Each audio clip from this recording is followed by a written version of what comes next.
Hello, everyone, and good evening, good afternoon, good morning, wherever you may be. My name is Ben Bowler of Unity Earth, and we are in the middle of World Unity Week 2024, dancing the dream. It's been amazing. We had an incredible program earlier today with the Youth Voices for Peace, and there's just incredible events happening right throughout the field as we come towards the second half of day 4 of World Unity Week 2024. I'm so excited about this evening's plenary. We're going to be sitting down with some extraordinary global peace builders and peacemakers representing one of the most incredible intergenerational peace movements on the planet. And it's something that goes all the way back to the middle of last century, and the advent of Masahisa Goi Sensei, and all of the incredible organizations that have come from his amazing calling and his amazing life of service. His vision and his dream was to really unite heaven and earth. And so it's with a deep privilege that we gather today with two of his granddaughters. And I want to just let you know we're here with Rika Saionji Yoshikawa, with Yuka Saionji Matsura, and with Fumi John Stewart. And I'll do full introductions for everyone as we go. But let me just say, Rika-san and Yuka-san, it's so exciting and so wonderful to have you with us here for this plenary. May peace prevail from Japan to the world. Welcome. Thank you so much. Let me do a little introduction. So Rika Yoshikawa is Vice President of Byakko Shinko Kai and Vice Director of May Peace Prevail on Earth International. She graduated from Gakushuin University, majored in philosophy, completed a master's program in child development at Michigan State University in the United States. Subsequently, Rika studied Rudolf Steiner education in Sacramento, California. She's a mother of 3 beautiful children and currently one of the successors to Masami Saionji, the president of Goi Group. Along with her 2 sisters, she works to spread peace and divinity through diverse activities. Amazing journey, Rika, and just getting started. Rika's sister, Yuka Saionji Matsura, is deputy chairperson of Byakko Shinko Kai, spiritual organization dedicated to world peace and raising the consciousness of humanity that originated in Japan over 50 years ago. It's founded by Yuka's grandfather, Masahisa Goi, who advocated the universal peace prayer, May peace prevail on earth. Byakko teaches the divinity of all humanity and hosts interfaith events such as the Symphony of Peace Prayers, where leaders from different religions are invited to lead us in their peace prayer, while more than 10,000 people pray together in harmony with each other and every prayer.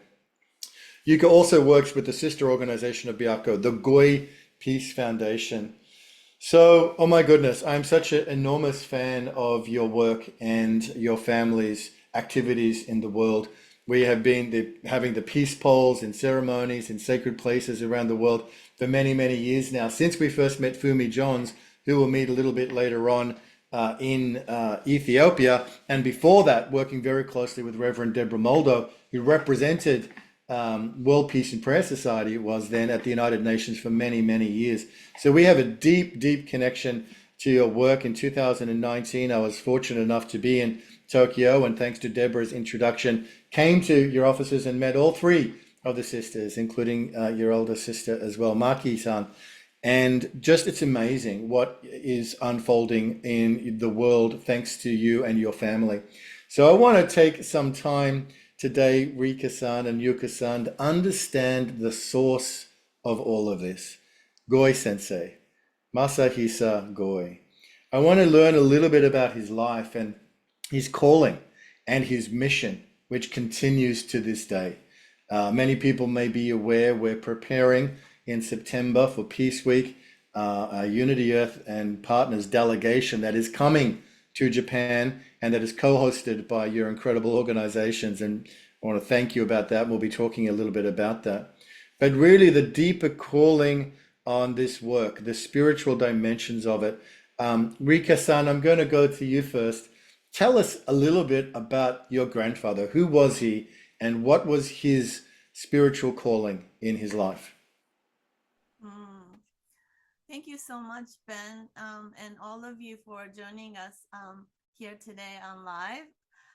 Like I think even if I try to find in Google link to connect with someone like you and you all who resonate with peace and really value peaceful, um, is just amazing, and I think it's a miracle. So I really like to appreciate for all that you do and for each one of you to the offerings for peace on earth.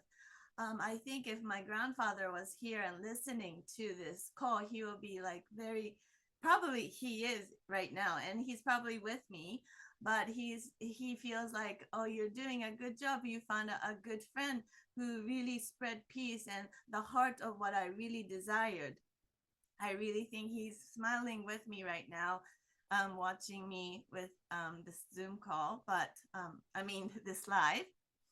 But since I my grandfather Masahisa Goi, he was born in 1916. And he was a philosopher. He was a poet from a very young age. He's very much in wanting to serve for humanity and give peace for humanity. But especially after the World War II, affected profoundly in Japan, the devastation in Japan, he said this is the very right time for Japanese people to pray, not only for Japan, but pray for the peace of the world. This meant he really felt that this is the calling for the mission of Japan and also the peace for all humanity. So since I was old enough to understand, um, the words I heard were prayers from the peace of all humanity. Like on weekends when my parents bring me to the gathering, I would hear elderlies or with disability who seem so pain, or even young people would gather to one room and really dedicate to pray for the peace of the world. And so I think my grandfather very much wanted this message to all people, not only in Japan but to the world. Maybe Yuka can share a deeper story on this line, along this line. Thank you so much, Rika. Yes, I think Rika shared with us the overall of who Masahisa Goi. We call him Goi Sensei, but what our grandfather Goi Sensei was like. I can just share a little bit of a story that I was just recently sharing to a gathering where we were speaking about practices. At a time like this, where a lot of things are starting to fall or corrupt or collapse, or in a way, one way of living has been in the end of completion, what kind of practices do we need daily? And Goi Sensei always used to say that his prayer, May Peace Prevail on Earth, was at a cross point of a vertical and horizontal, like right in the middle. And I always like to share this story that to me, the vertical is connecting to the truth, something beyond. For us, it's the deities, but we can say it in any way we want, the universe or the source or anything. But a practice that connects you with the vertical is so important, because at a time when something happens right in front of us, when we have these daily practices, at those times we are able to see beyond the phenomena, that we're always connected deeper, higher to what is happening in front of us. And then I think a practice that connects us horizontally is also very important. And for me, that is the energy of love. So to always have a daily practice to connect yourself with other human beings or planet or animals or anything beyond who you are as just one human being.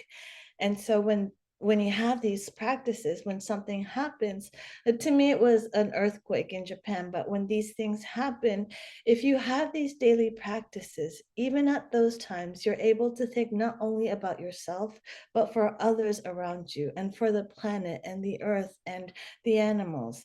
And so I was just sharing the importance of a practice daily that connects you vertically and horizontally. And my grandfather has always been saying that the peace prayer is right in the center of that cross point.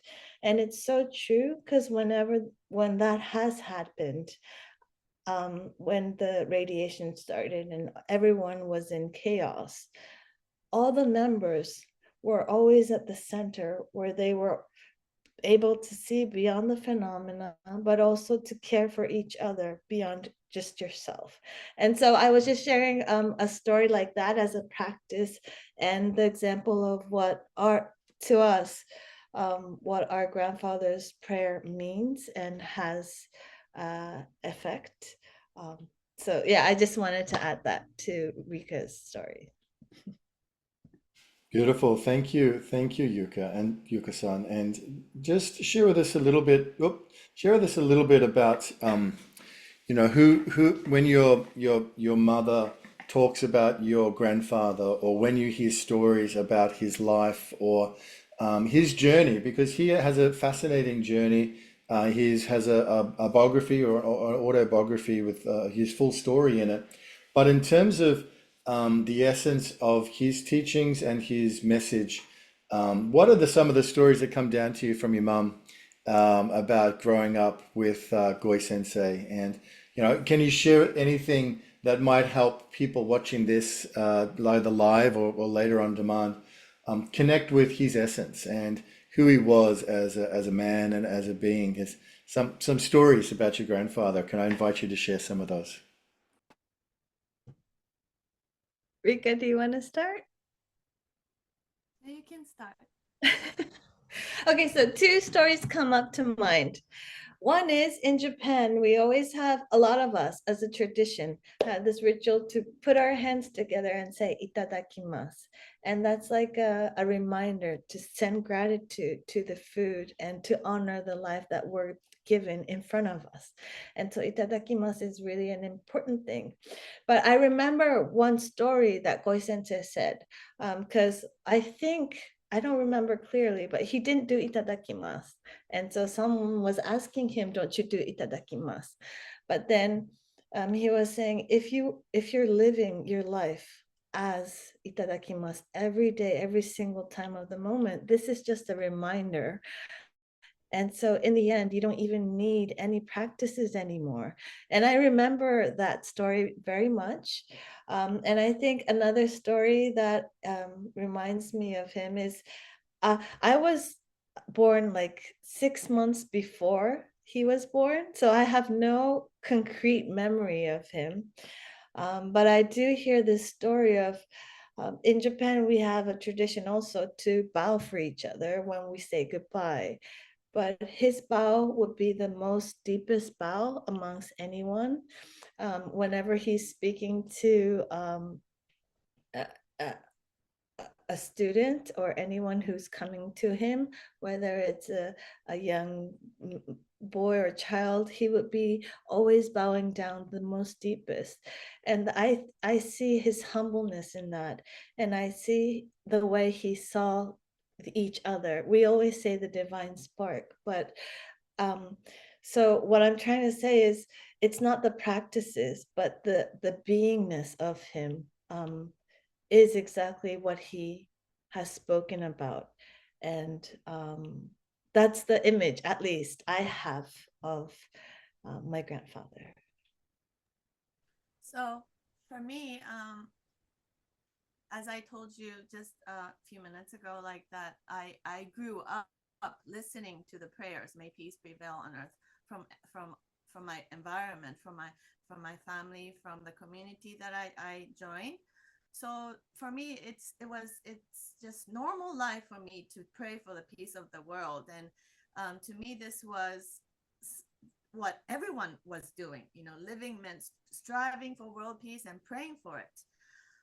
But then when I entered elementary school, I realized that this wasn't the case for everyone.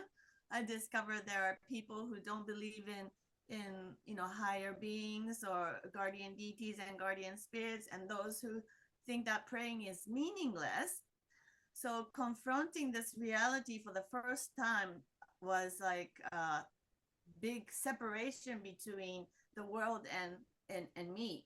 And I was really I didn't it was sort of like a shock for me, because something that I did normally and strive for wasn't in the outside world.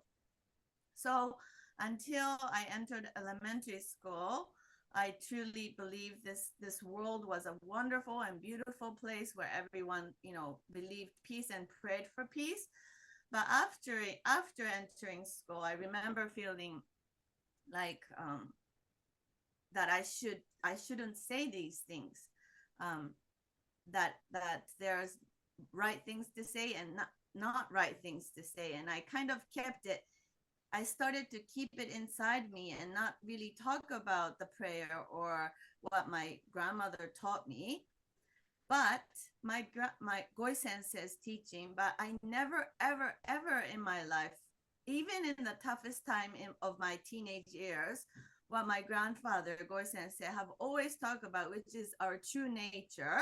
No matter how ugly thoughts human beings have, or no matter how unpleasant they look, things that they do, he said that all humans are manifestation of eternal life, interconnected with each other and contributing to the greater cosmos, the purpose of the cosmic purpose.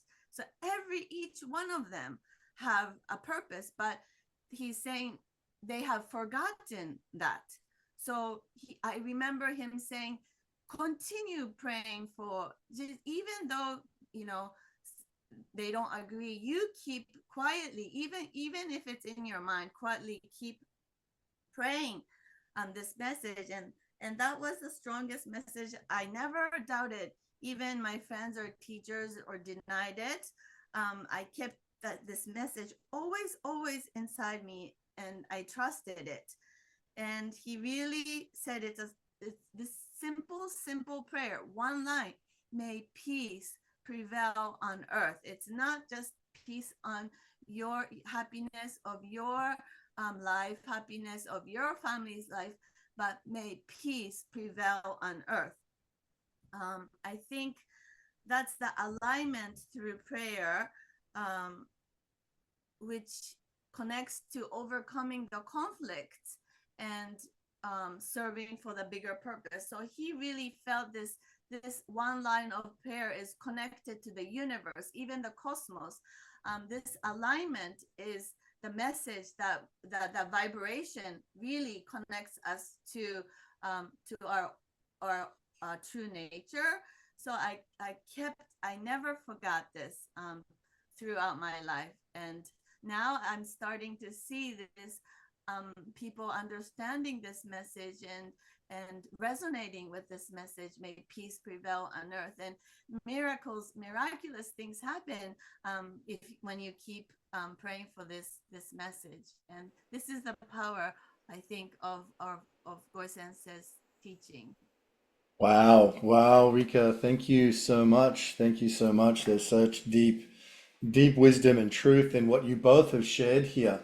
And just to reflect, Yuka-san, I love that story about no longer needing the form of the prayer when one is living the prayer all the time. I think that's a very deep and profound teaching, that these forms, all of them, are there to serve us and to keep our consciousness, coming back to that center point. But once one has attained a constant state, then the forms no longer are needed. That's very powerful. And Rika-san, I loved and can so deeply relate to what you were sharing, your journey of growing up in a profound spiritual culture and then being exposed to the material culture, the materialistic culture of elementary school and everything else in society. that is a deep challenge. And I think that's one we face almost every day, as we straddle between these worlds of a profound, interconnected, interspiritual, global culture of reverence for the sacred, and then the mundane, everyday world, and the world that denies spirit, and the world that with a rational mind that does not accept the mysteries that we have experienced, and having to find a way to deal with that, and to bring that together and to harmonize those two very different experiences is not easy. But your grandfather's wisdom that everyone has got a role and everyone has got a purpose, and some people may have forgotten it, and that we just have to continue to pray for everybody and for all of the earth, I think is just amazing. What a wonderful story. What wonderful stories. Thank you both for sharing the very rich personal stories. I love the Fuji Declaration. And I almost said the Fumi. We have a Fumi Declaration coming up soon, but I love the Fuji Declaration, which is an amazing. It was an event at the Mount Fuji Peace Sanctuary, the Fuji Peace Sanctuary. I think Irvin Laszlo and his wife were there when it was first done. But it ultimately is a testament to the universal truth of the indwelling spirit, or the divine spark inside everyone, and looking at it from all many different traditions, the Eastern traditions and the Christian, different Western traditions, indigenous perspectives. And I just love that document and that intention that your movement has produced of the Fuji Declaration, of acknowledging the indwelling spirit of everyone. And when we hold that true, and when we believe that and live like that's true, everything changes. So deep bows to your organizations and your family. Thank goodness for the continuing of the work. And we we're talking before, there are many children coming through in the fourth generation. So I think Rika-san, you've got three beautiful kids, and Yuki, you've got two, and your sister Maki's got children as well. So this will be the fourth generation of peace builders coming through originally from Goi Sensei, and then through your mother. Absolutely extraordinary. One last question, then we have a very special message from Sister Kristen Hoffman. I want to ask you, why do you think Japan has got a special role in the story of world peace? This program is called May Peace Prevail, from Japan to the world. And there is a sense in your grandfather's work and in your family's work that Japan is holding a special, almost like a signature for world peace, and has a special role, as every country has its role to play. But I'd love to hear you talk about Japan's unique role in the establishment of world peace. I'd love to hear any thoughts you might have about that. Maybe we can start with you, Yuka, and then come to Rika afterwards. Sure, I'm just learning this myself too.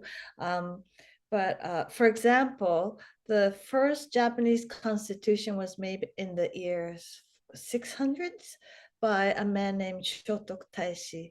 And the first amendment of Japan's constitution is wa o motte kore o totoshi to suru, meaning harmony is what is deeply honored. And with that, this country is made. This is the spirit that was made in 600s, when usually a constitution starts with who has the power or who has the rights or all of that. But there's this concept of harmony in Japanese life, and even in the constitution. The constitution changed, obviously, but this was back in the 600s. And I think the spirit of this harmony and peace is embedded a lot in this land and in our culture. And I think this is same with Hinduism, but in Shinto, our country religion, we said to have 8 million gods. And when I was sharing this concept to a person from, I think it was Sweden or Switzerland, I forgot which, but he was saying, oh, that's the population of our country. So you have all of that gods. And we were like, yes, that's how our Shinto religion share. And so I'm realizing more and more the deep culture of Japan, the relationship or the borderline between God, human, and nature is very blur. So we see God in nature. We can also see people and nature, like it's not separate. There's not a clear border between that. And I think that kind of concept of worldview may be very helpful to bring up this divine spark era, if I may say, to realize the divinity in each other.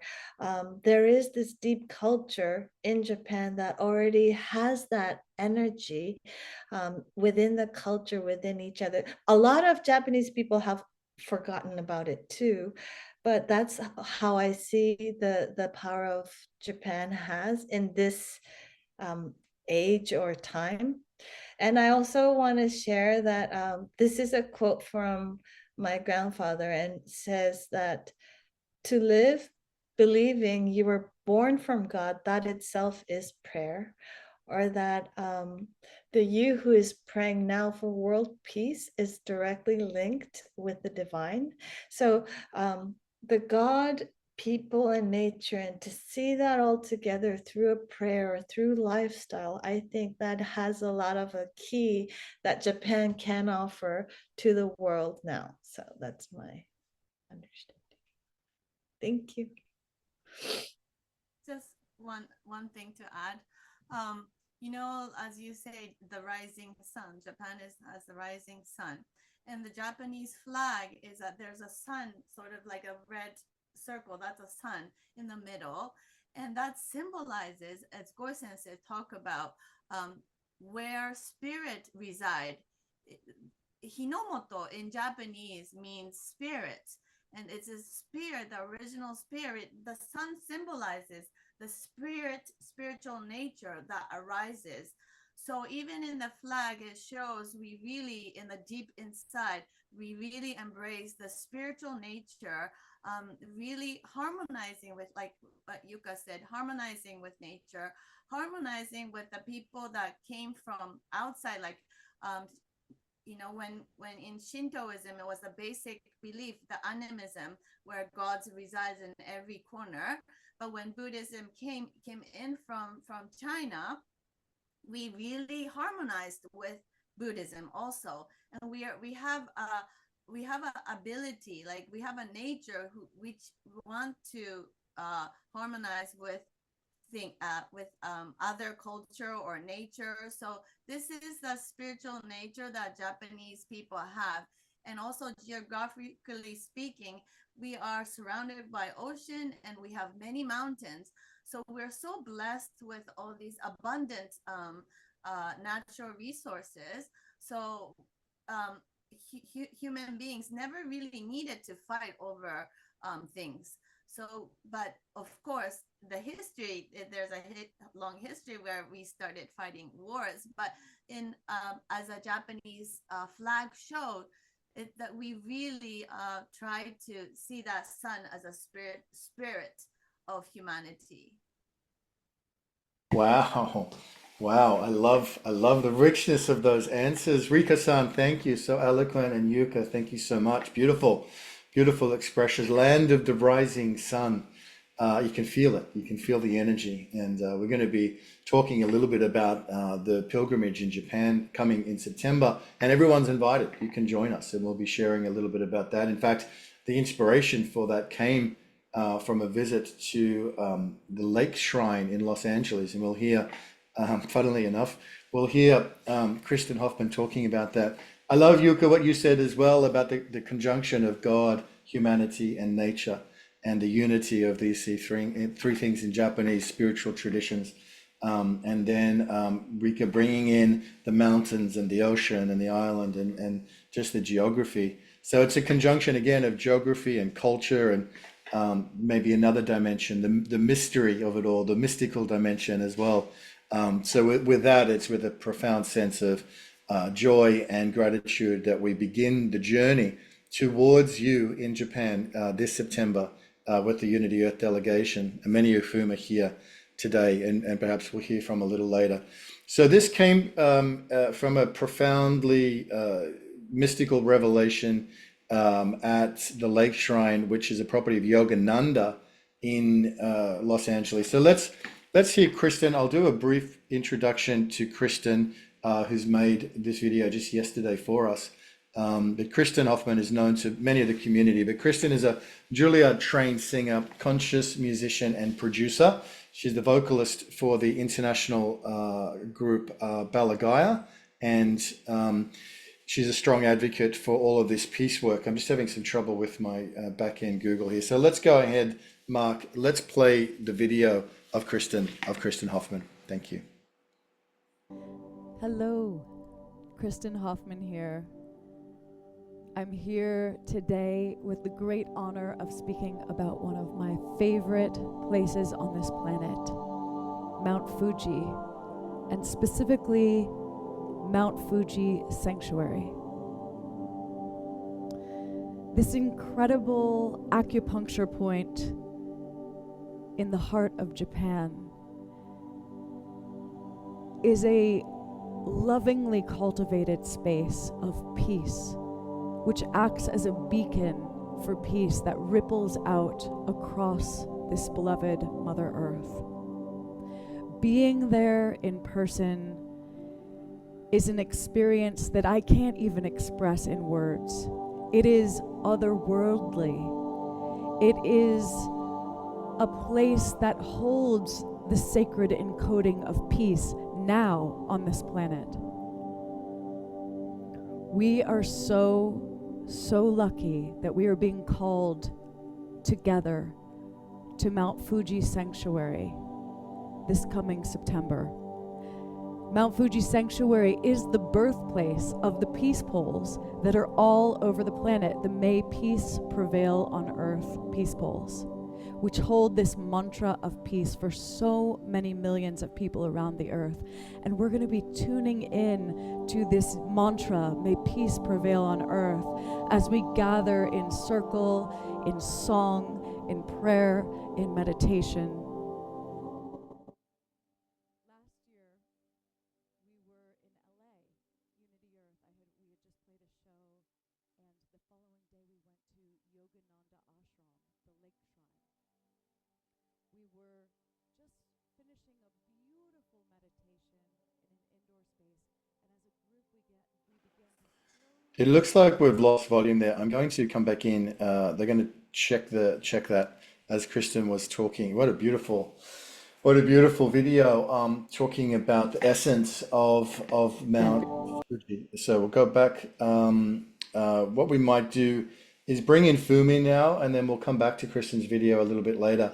But it was just so amazing to hear Kristen, who has performed at Fuji Peace Sanctuary before, and it was one of the, she's shared with me one of the highlights of her journey, her career, was to be there in that amazing space. So Fumi, as soon as Kristen got the vision to go to Japan, you were the first person that we reached out to, and obviously then connecting to Yuka-san and Rika-san and the sisters and the whole organizations. But it's really through your efforts and connections that a lot of this has unfolded. So it's really wonderful to have you with us today. Fumi John Stewart is Executive Director of May Peace Prevail on Earth International. Fumi was born in Tokyo and grew up with a sincere wish to bridge the two cultures of her American and Japanese parentage. Fumi was instrumental in introducing the Japanese-based May Peace Prevail on Earth movement to the international community in the early 1980s. She brought the Peace Pole Project out of Japan and assisted opening the international headquarters of May Peace Prevail on Earth International in the state of New York in 1988. Wow, 36 years ago. Fumi also serves as a US liaison to the sister organizations, the Goi Peace Foundation and the Byakko Shinko Kai at Fuji Sanctuary. Fumi, it's wonderful to have you here with us.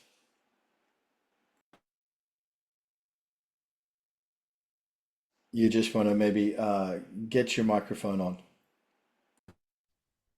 Thank you, Ben, for bringing us together. And it's such a privilege to be here with the Saionji sisters. And, you know, they hold the legacy of May Peace Prevail on Earth. It's just so moving to hear their stories, and especially about their grandfather, founder of May Peace Prevail on Earth, author of the Universal Message and Prayer, May Peace Prevail on Earth. So before I continue, is Mark able to play that short video, or can you play that short video? I'd like to start with that short, very short, sweet video. May peace prevail on earth.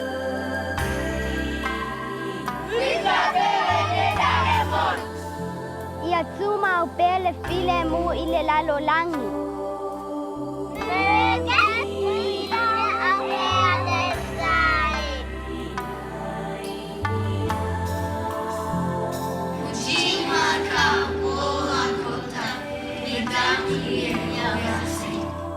Que a paz prevaleça no mundo. May peace prevail on earth.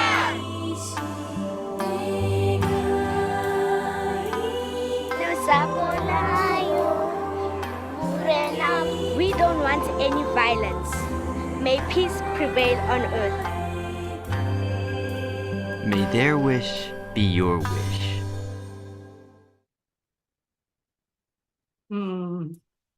Thank you so much. I love watching that video. It's so touching and moving. Voices of children around the world wishing may peace prevail on earth. So thank you. And I'd like to add to Rika and Yuka's talk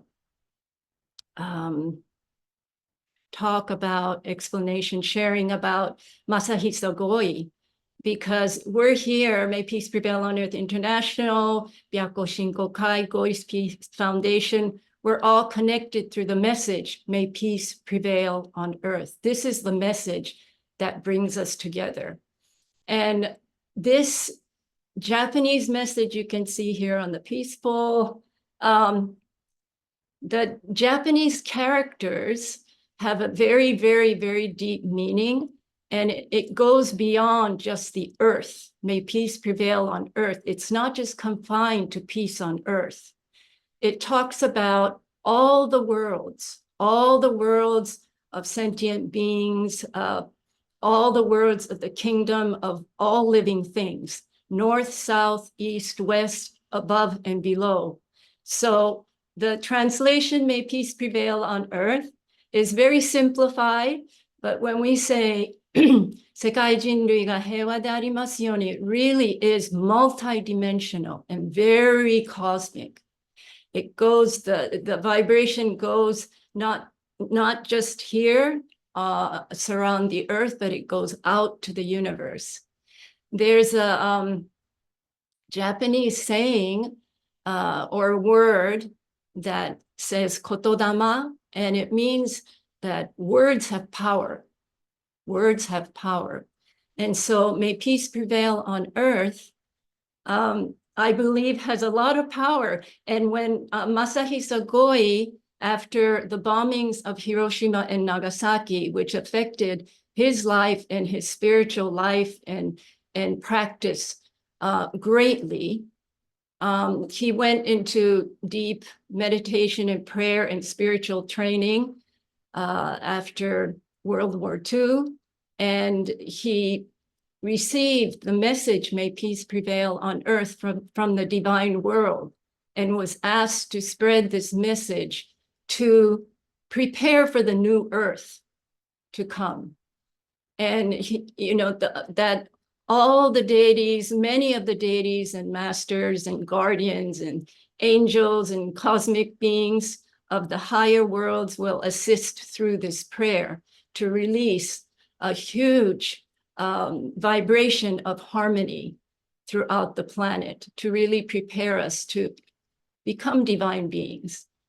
So the words The words have power. This prayer has power. And Masahisa Goi also said that because the bombings of Nagasaki and Hiroshima, and being the first country that suffered the atomic bomb, and we hope that this is the last time that an atomic bomb is used on humanity. He said Japan had a great mission to send a strong, important message out to the world. So May Peace Prevail on Earth really accomplishes that, the mission Japan has as well, to send a strong message of peace out to the world. So I've been connected to May Peace Prevail on Earth for so long. It's such a privilege to be part of this movement, global movement now. It started very in the tiny little people's homes. It wasn't an organization at first. People gathered around Master Goi, listened to his teachings, and really at that time, after World War II, Japan was very, very impoverished, and people were suffering, greatly suffering after the war. There was no food, no money, and when the people gathered to hear him speak, he was very charismatic. People loved him. He just had this wonderful, warm personality. And they gathered, and he said, just pray, may peace prevail on earth. Pray, may peace prevail on earth. No matter what your suffering is, your hardships, always pray for may peace prevail on earth, because you are connected to each and every human being on this planet. So your peace, your happiness is connected directly to the humanity.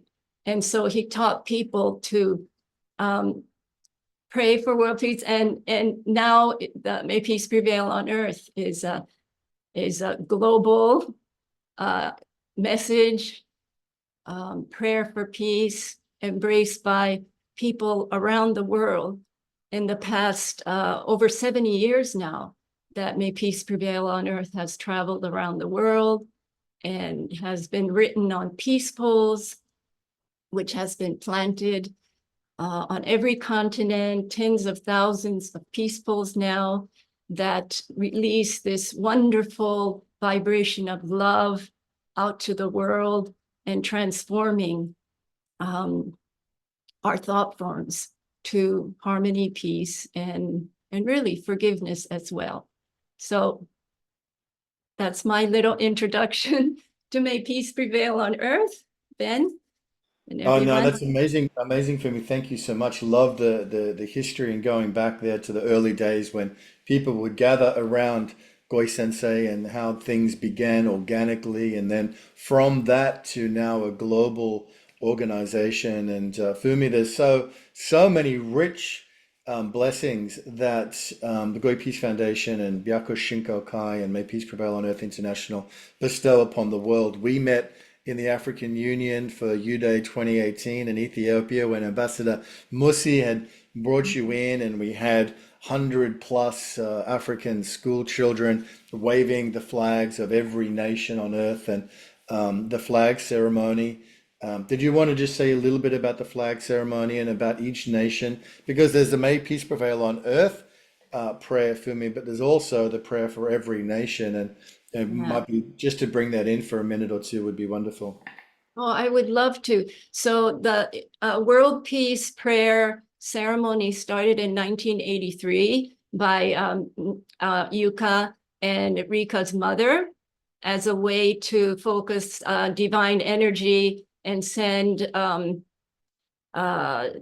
energy out to every single nation on earth and to awaken the souls of every nation. So may peace prevail on earth. The prayer is offered to, now there are 193 countries. And I think in 1986, there were only about 165 countries. So the earth has grown a lot.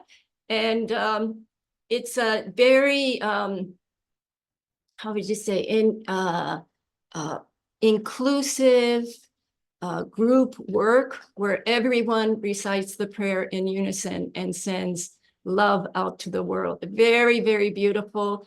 The flags of the countries come out as a spiritual symbol, and the prayers are directed through the flags and reaches the nations of the world. So it's a very beautiful ceremony. Amazing. Thank you, Fumi. Thank you for your incredible stewardship and your incredible devotion to the flag ceremony, to the prayer, to the organization, to this whole essence of May Peace Prevail on Earth. You are a living peace pole, and we're so grateful to you for all the connections and everything that you have opened up. And when we first, and we're going to play Kristen's video again, I think we got it working, but when we first had the call to go to Japan, immediately, Fumi, you said, we have to go to Hiroshima.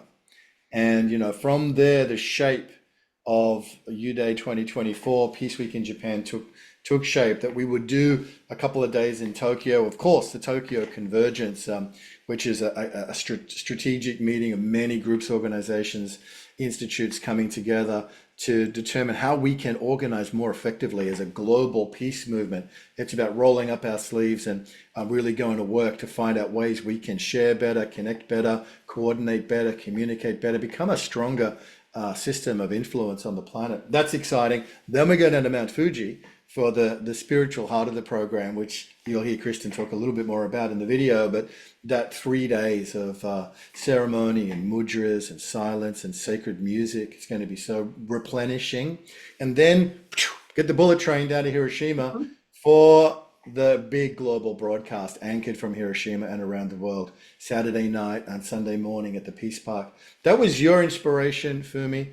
Tell us, just a little bit about why it's so important that we are bringing May Peace Prevail on Earth and Unity Earth and all the partner organizations to Hiroshima in September for Peace Day.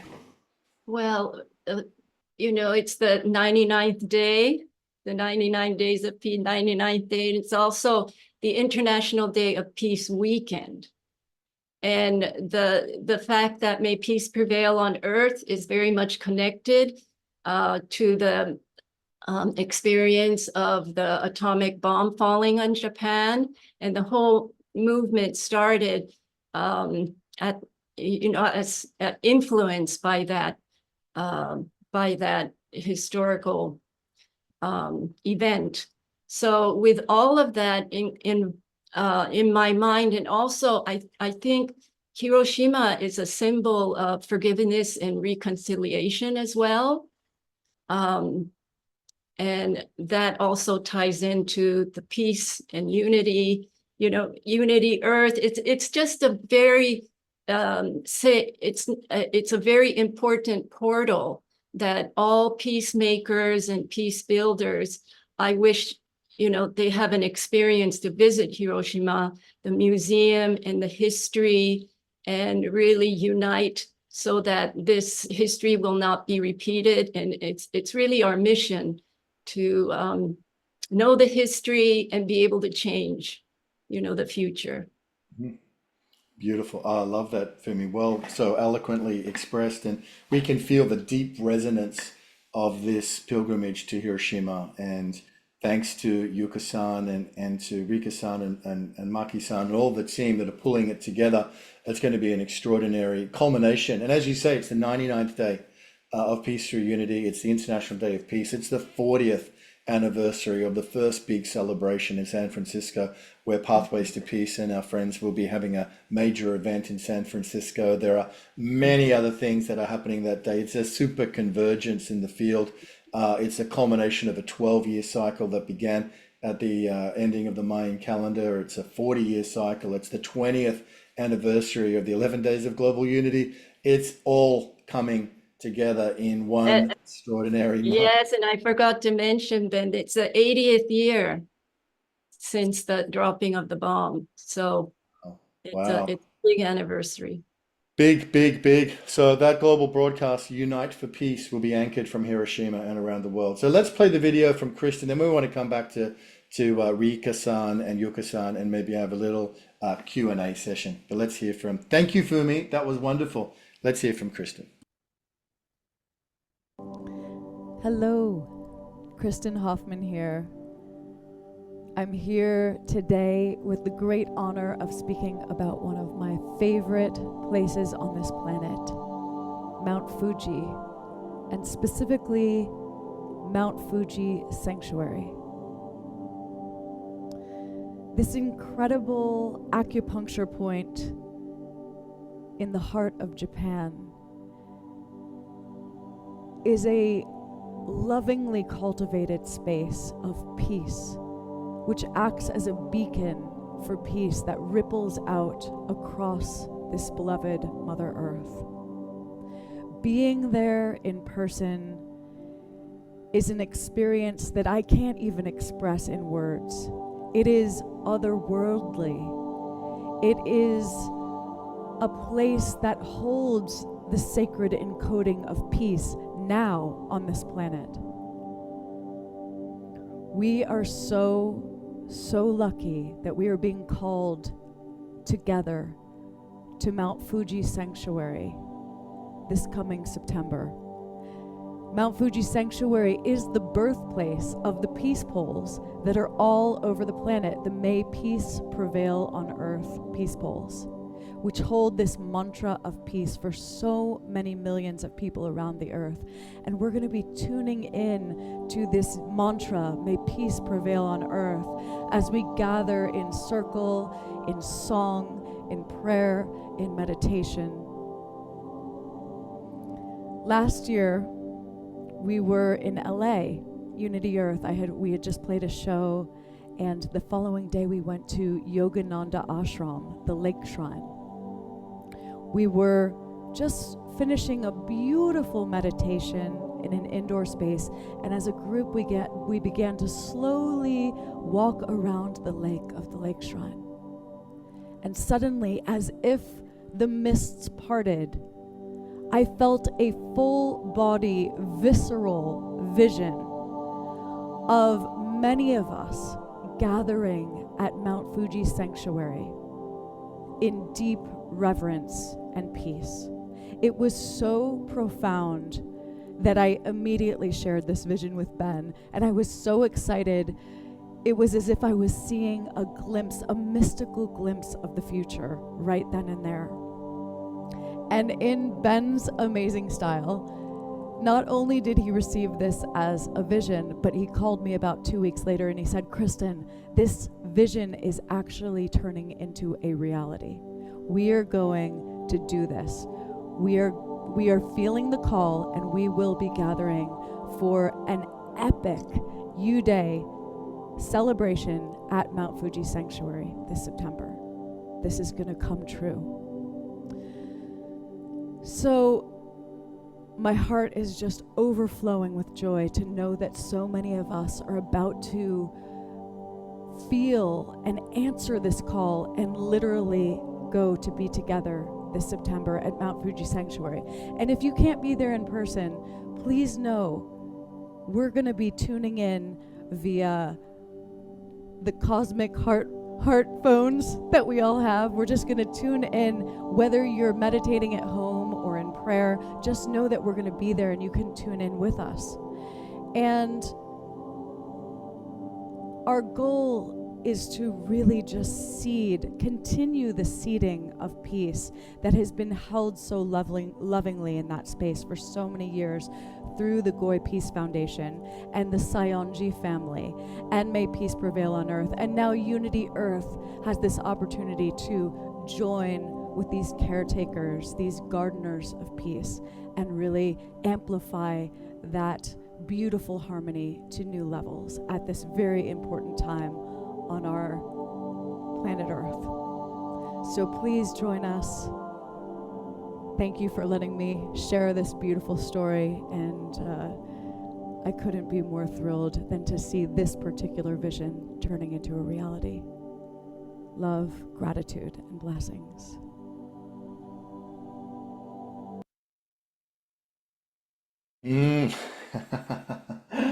Amazing. There was a bunch of us here that were there that day at the lake shrine. It was a really holy moment. Again, Deborah Moldo, who had connected me to Sandra de Castro Buffington prior to the trip to LA, and it was Sandra who had set us up at the lake shrine, and actually they closed the whole place down for our group to come there, which is amazing because it's a really busy, popular place. But the monks, it was just the monks in our group, and it was a really very special. It was after the LA convergence, and it was a very holy moment. And yeah, when Kristen gets a vision, you have to follow through, right? So just deep gratitude to Fumi, to you and Yuka-san. You're doing so much work to make this manifest, this vision, a reality. And Rika and Maki and the whole groups, Naomi-san, and then there's a whole team in Hiroshima with the Kenta-san, and everyone's pulling it together. It's amazing. We're very, very, very blessed. And I will share in a moment the how people can join us. But perhaps Yuka-san, would you like to respond to Kristen and her message, and then we'll hear from Rika-san as well, and then we'll have some Q&A. I was deeply moved by Kristen's video. Of course, I knew the story of the whole process, but hearing it again, and the vision that she again shared, it means so much to us. And like Rika said in the beginning, I know that everyone who's tuning in here today, the community of Unity Earth, they are such beautiful people of love and peace and unity. And to be able to welcome them in Japan, in Tokyo, in Mount Fuji, Fuji Sanctuary, in Hiroshima is such an honor. I just wanted to share a simple Japanese language called culture. A culture is combined with the word of wind and land. So when you have, there's the land that doesn't move, but when there's a wind that brings information and also takes in the information back, then there is a culture that is formed. And so we always need a land and the wind together combined to create a new culture or a new. And I felt the Unity Earth was like a blessing of the wind for us at Mount Fuji or in Tokyo to bring so much peace loving people, like-minded people who have so much dedication for this energy from all over the world. They're like the wind coming to Japan and to Japanese soil. And again, we're blessed to share our truth, our prayer, our teachings, our culture to the wind who is coming. And then the wind will go back to the world. But together, I think something is starting to form, a new way of life, a new culture that needs to be birthed at this time. And so we're just so grateful for this kind of opportunity where we can bring this beautiful love and peace all to the world, back to the world, but from Japan. So I'm just so grateful for Kristen for her vision. And like you said, Ben, there's Fumi and Deborah and so many people who behind the scene has made this happen. And yes, okay, I can keep saying gratitude, but I'm just so deeply grateful and hope to see all of you or many of you in Japan in September. Thank you. Beautiful, beautiful, Yuka-san. Yes, that's so beautiful. The wind coming to the land feels very evocative. Rika, did you have any reflections? Spoke beautifully. I totally agree with what she was expressing, and I was just I was feeling so May have to blessed. speak up a little bit, Rika-san. I was feeling so grateful also that that I am encountering with beautiful souls and spirits like you all who's really dedicated in offering your vessel for peace. And you know, all three of my sisters, two of my sisters, you know, my mother who has just turned 83 this year, she wants to pass the baton, you know, to me. She's been running to spread the peace and really just working and dedicating. And at one point, we never was good enough to receive the baton from her. We said, no, no, no, not yet. We can't do it. You do it. You do it, you know. But with all your friends in front of me, I feel like I can receive the baton and pass on this pure message of peace with all of you to the world. I'm not alone, and I feel like I have so many friends who has valued this message and who's connected to this deep message. And I just feel so grateful that people are receiving everywhere.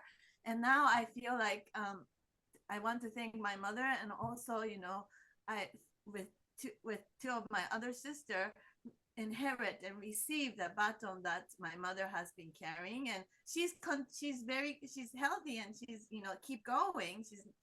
She'll be supporting, and she'll be also running with me, but I don't want to reject, and I feel like we're okay to receive and run with her. So, and you, with all of you. Yes, yes, Rika-san, we run together. Beautiful. I love that. Thank you so much. That's amazing. Oh, Fumi, this is such a beautiful, joyful moment, and bathing in Kristen's incredible message. Deep, deep gratitude. I do want to express my deep gratitude to Mr. Saionji and Mrs. Saionji, who have done so much to facilitate this program. The places we're going, the properties we're staying in, through the contacts of Mr. and Mrs. Saionji have opened up, are amazing. It's going to be incredible. We're going to the Meiji Shrine, to the lunch there in the lecture theatre, which is unavailable to the public. We're staying at an extraordinary property in Tokyo, the new Otani Hotel, which is an immaculate place to have this Tokyo convergence. It's just an incredible high vibration of what's coming together. So, Fumi, any reflections from you on Kristen's message or anything else you want to share at this time? Let's get your voice working. Yes, but I think the divine timing has arrived, and we're just converging all of our energies together and creating this beautiful, beautiful experience. Of course, the people who will be there, but not just physically there, that this is going to resonate to all of our community, and we'll be able to share that amazing experience with everyone. And I'm just so happy, you know, to be with Rika and Yuka, because they carry so much the legacy of May Peace Prevail on Earth and the spirit of the founder, Masahisa Goi, and just carrying that torch for all of us. So big bow and thank you to the daughters, of course, Mr. Saionji, Mrs. Saionji, and we really look forward to welcoming many of our peace community to be there together with us to experience this incredible journey. So thank you. Amazing. Thank you, Fumi. Great gratitude. I want to acknowledge Purpose Earth and Emmanuel and Laura Rose, who are the primary funders of Unity Earth that are allowing this to take place. Laura and Emmanuel are also the primary conveners of the Hollow Movement. So with the blessing from Purpose Earth and the Hollow Movement that this is happening, and also Olivia Hanson from Spiritual Life TV, who has supported this. We're bringing artists, musicians, indigenous leaders to Japan. It's not a cheap initiative. It costs a significant amount of resources. So we're very grateful to our benefactors and our sponsors for that. So if anyone is wondering, this sounds amazing. The truth is you can join us, and there are still some spaces available. So let me just show you quickly. I know Irina's put a link in the chat, and we'll get it out on the various broadcasts, but here it is, Land of the Rising Sun. You can see the beautiful spirit of the crane flying across, that symbol that Rika-san was talking about earlier, the spirit of humanity, and of course there is Mount Fuji as well. It's all there. And I will go through this briefly. There's a message from Kristen. There is the Tokyo Convergence, which is going to be extraordinary. And again, the new Otani Hotel we'll be staying at. That's going to be a powerful meeting. We're talking about empowering the global peace movement, learning to organize more effectively as a global system of influence. Then down to Mount Fuji for the spiritual heart, the 3-day, the fields of healing. the sacred music, the mudras, the gathering of the community from around the country, connecting with the international delegates. It's going to be so precious. And then down to Hiroshima for the broadcast, the Peace Day concert and global broadcast. There is ground zero of where the bomb hit in 1945. So you can join us. This link, you can go just Google World Weavers Japan and you'll find it. And we hope you can join us in September. There are still some spaces available for that. So I wanted to see if we've got about 10 minutes left. I wanted to see if anybody here wanted to bring in any questions or comments.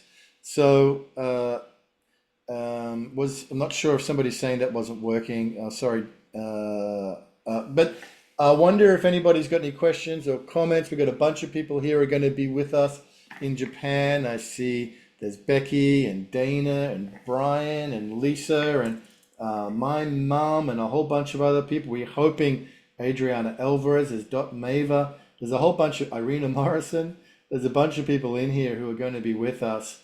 And we have a question from Adriana Alvarez. So let's see if we can bring Sister Adriana up here. And Adriana, go ahead and ask your question. Go ahead.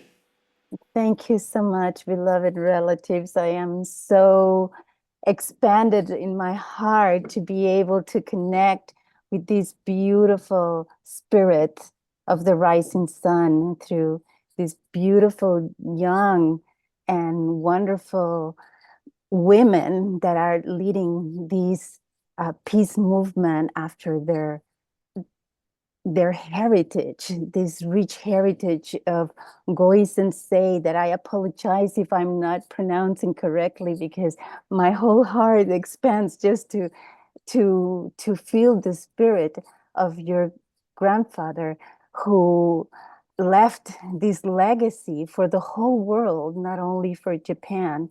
And I feel so privileged to be in front of you and the whole spirit of Japan, the rising sun, and just evoking Mount Fuji Sanctuary. It's like building these rainbow bridges to all the way to the Americas, and I can see the flow of light, of love, always through my beloved sister Fumi, she's so unstoppable, and her spirit, it's always flowing of peace and light for all the continents. So thank you so much to our beloved brother Ben Bowler and Christine Hoffman for that poem that she not only talked but sent to the world to evoke these gathering, this ancestral gathering, this sacred gathering, to this sacred portal of this beautiful pilgrimage in September. So whether in spirit or in person, I will be absolutely connected and so thankful. Thank you. Thank you. Beautiful. Thank you, Adriana, for that beautiful reflection and comment. And we hope and hold the vision that you will be there with us at Fuji Sanctuary on the sacred days. Thank you. Yapo and Etienne. Yapo and Etienne, welcome. Hi, everybody. I am Yapo, and this is my husband, Etienne. We're calling from China. And this email of this event landed in my inbox, and then we felt like we had to get up early and hop on the call. And thank you, Rika and Yoka, for sharing the very inspiring story of your family. And it's deeply, deeply touching to me that you're doing this peace work from one generation to the next as a family. And my question would be, I have grown up in China, but I lived overseas for over a decade. And my husband and I moved back to China last year because we wanted to bring messages of peace and regeneration here in China. And we know that China is a very big and influential country. So we really wanted to see more voices of peace and regeneration rising from this land. So what you're doing as a family is deeply, deeply inspiring to us. And my question would be, also listening to your story, I just keep thinking that there's actually something quite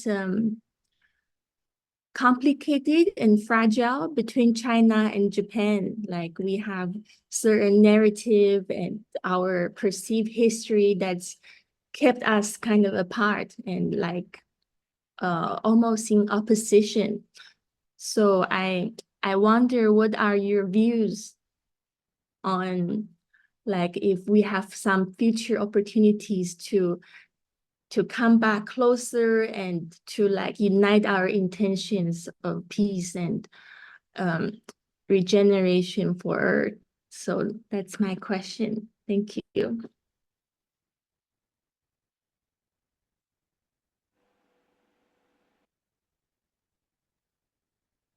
What a great question. What a wonderful question. Yeah, thank you for asking that. Yuka-san, please. I think Rika was trying to speak. Oh, Rika, go ahead. Oh, no, thank you so much for your message. I can only feel your pure love and pure desire for peace on earth.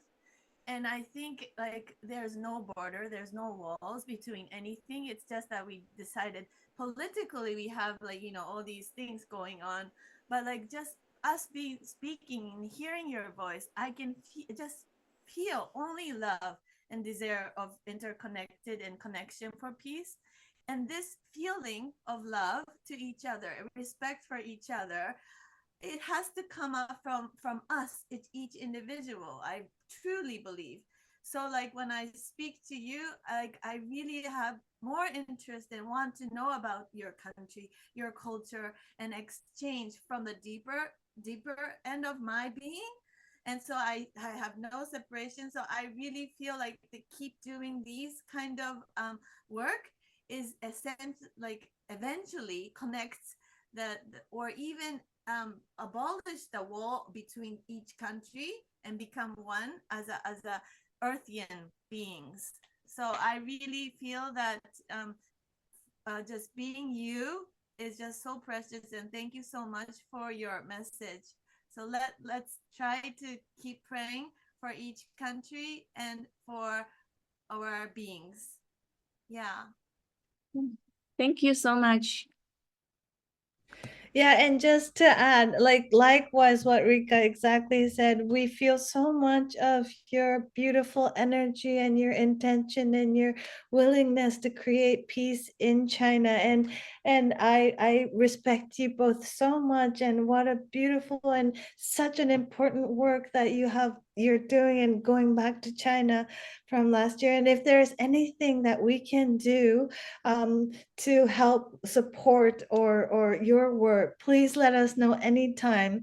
We have different teachings and prayer methods that if we can give or serve for you anytime, we would love to. And if there is anything that, like Rika said, that we could do together as a very small one step for China and Japan, that will be such an honor for us too.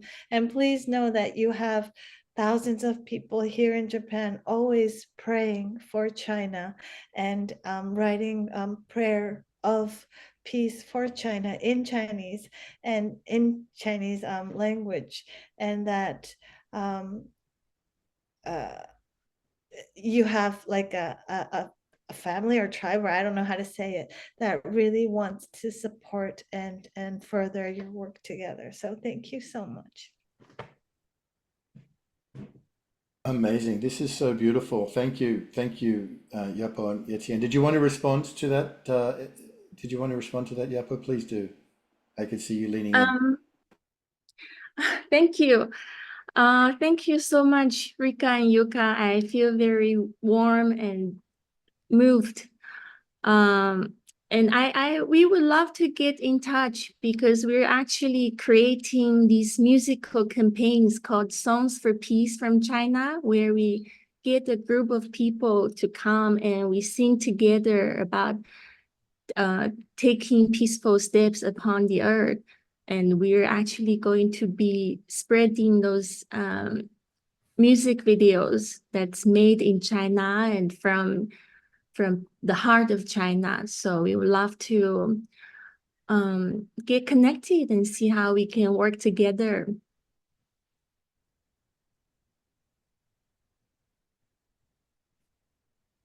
Yes, yes, yes. I love that. Songs of Peace from China. I think that's so important. Yapo and Etienne, I'm putting my email in the chat. Please reach out to me and let's stay connected. And I'm sure we can connect you to Yuka and Rika-san as well. But thank you. This people-to-people diplomacy, we can do this. It's in our hands to do this. We have the agency, we have the tools, we have the technology. There's nothing that can stop us from being people to people of the heart. Like Rika has said, there are no boundaries that can keep us out. So thank you so much for being with us today. I think that was really important that you were here. And I want to invite you to consider coming to Japan in September, because there's nothing quite like being together.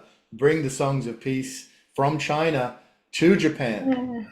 I would like to encourage you to consider that. And I've given you my email there, Yapo and Etienne. So please, let's stay connected. Wonderful. Thank you. We have time for just a couple more comments because the ladies have got busy mornings to attend to, and families and organizations to run. But I know we did have one from Dana.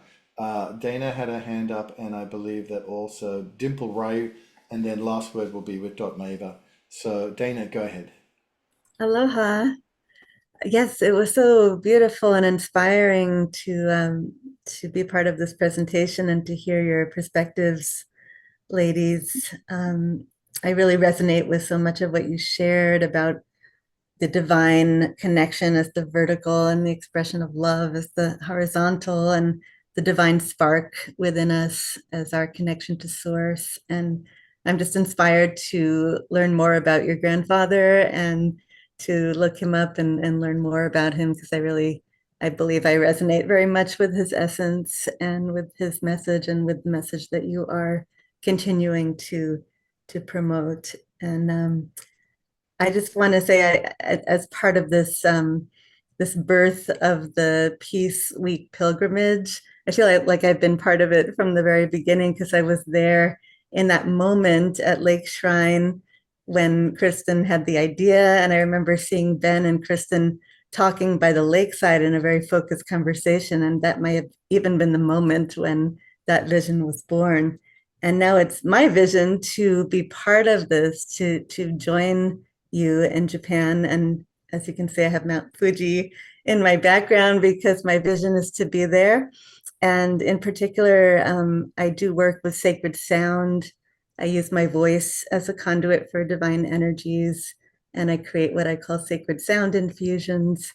And then I also combine that with my work in heart coherence and creating amplified coherent heart fields that have a huge impact on the planet. And it's my vision to share all of that at Mount Fuji, which is such a potent energetic point on Earth. And I just want to voice that to give it even more energy. And I do have a fundraiser that I've created to help fund me to get there and to be there and to be part of it. And it's a community fundraiser. Sometimes we can do things together that we can't always do by ourselves. And I've included the link to my fundraiser in the chat in case any amount of support is a huge help. And I truly appreciate it, because I've committed to be there, and I'm just bringing in all the magic and miracles to make that happen. And I hope to meet you too, Yuka and Rika, when I'm there. Beautiful, Dana. Thank you. I'm going to grab your fundraiser and refresh it in the chat. Everything helps. So if you got any $10, $50, $100, it's all energy that helps Dana fulfill this vision to be there with a sacred purpose of bringing her gifts and singing bowls and sacred music to Mount Fuji. Please support her. The link is there in the chat. It all helps. And it takes courage to step into the void of saying, I'm going. I don't know how, but I'm going, right? So let's find a way to do it. Let's get Dana. And then my next sound infusion will be dedicated to peace on earth. And I do hope to bring that to Mount Fuji. Beautiful. Let's get Dana's funded, and then let's work on Adriana Alvarez and make sure she can come as well, because we've got to fulfill all. Yes. All right. Yeah. So now we've got just two quick ones coming up, and that's going to be Dimple Rai. So Dimple Rai, please come. We just have a minute or two. I hope you can hear me. Yes. I'm calling from India. It's 3 a.m. Something pushed me that I have to join this, and I sort of didn't sleep all night actually, so that I don't miss it. And my heart is absolutely jumping with joy, because it was in the 1990s where my spiritual teacher was walking in Lake Shrine and praying for world peace. And she came across a little booklet as she was walking down. This was a booklet made by the ashram, which said prayers for world peace. And she was just out there saying, what is my next role? Because her role had been interfaith prayer, and she had taken her Guru Sai Baba's message to the West. And she was working with the Dalai Lama and with the church and with all faiths. And this was the next step. The next thing was she came into contact with me in India and brought this message. And then it got seeded into what is called Universal Light for Universal Peace. She was the one who introduced me to the Peace Pole. And then later I met Rika. I haven't met Yuka, but we've been on calls. And of course, Fumi is my beloved friend. And before I knew it, they had given me a title. Fumi sent me something saying, you are our representative in India for the Peace Pole. And since then, we've very silently put up about 10 poles across India. And I am just so touched today to hear that it started at Yogananda's, and my connection with you has also come from there. So thank you. I'm glad that I was pushed to join this call and hear all this. Oh my goodness, Dimple, thank you. Dimple Ray, thank you. Thank you for being with us in the middle of the night. Thank you for answering the call, the gentle tap on the heart that got you out of bed and brought you into our presence and in this community. Deep gratitude to you. Thank you for that. And the power of that story that you shared from the Lake Shrine, and I think Fumi shared with me that in the esoteric way, Yogananda and Masahisa are working together. Masahisa Goi are working together, yeah. So wow, that's amazing confirmation. Thank you for that beautiful share. And we have time, and maybe you can join us in Japan in September. That would be a nice full circle. It would be amazing. I go to Japan every year, so God willing, it may happen. Beautiful. And just to close us, and thank you for your time, Yuka-san, Rika-san, Fumi-san. Let's bring in Dot Maeva with a final reflection and comment. And at this time, Dot, welcome. It's great to have you here with us. Thank you. Thank you, Ben, Fumi-san, Rika, Yuka. It will be a delight to see everyone in Japan. And as we unite our hearts across distance in this moment, hearing the stories, knowing that Goi Sensei works now from the other side with Helena Rorick and so many of those, Helena Blavatsky, and so many of those who are, for each of us, spiritual mentors and guides in our own lives. The divine presencing just makes my heart sing. And so at Mount Fuji and with Byaku Shinko Kai, the convergence, Ben, as we gather, whether we are present in form or not, let us remember the power of silence is greater than we know. Let us unite our hearts across distance, and in the silence from both sides of the veil, we stand together in the fire of love May peace prevail on earth. Thank you so much for this program just now. Perfect. Thank you. So much love and gratitude, Dot. And we're so grateful that you'll be with us in Japan at the Global Silent Minute. We'll be there at Mount Fuji. We'll be there at Hiroshima, and all of the places. So there's a bunch of people here that are coming to Japan. Yuka, if you have to go, we understand. But if you have a few minutes, Rika and Yuka, to stay with us after the broadcast, that would be amazing. Thank you, Dot. Thank you, Fumi-san. Thank you, Rika-san. Thank you, Yuka-san. And thank you, Kristen-san, as well. This has been an amazing gathering. Thank you for everybody who have been here. Maybe we can all just say in our hearts to close, may peace prevail on earth.